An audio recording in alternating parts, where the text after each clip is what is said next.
আমাদের পাড়ার জগাদা সকালবেলা চায়ের দোকানে দেখা তো দেখছি জগাদার খুব মন খারাপ, চুপচাপ, কথা বলছে না।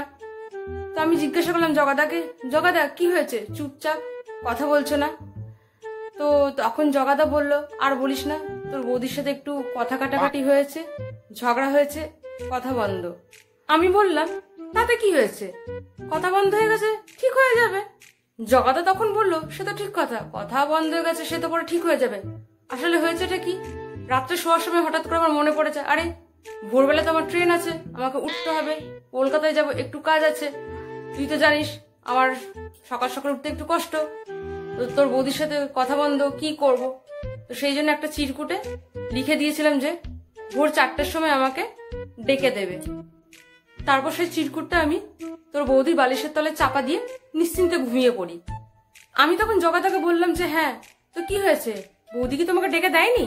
জগাদা বলল, হঠাৎ করে ঘুম থেকে উঠে দেখি 7টা বাজে, উঠে তো আমার চক্ষু চড়ক গাছ। তখন আমি রেগে মেগে তোর বৌদিকে চিৎকার করে ডাকতে গিয়ে দেখি আমার বালিশের তলায় একটা চিরকুট রাখা আছে। চিরকুটে লেখা আছে, ভোর 4টে বাজে উঠে পড়ো।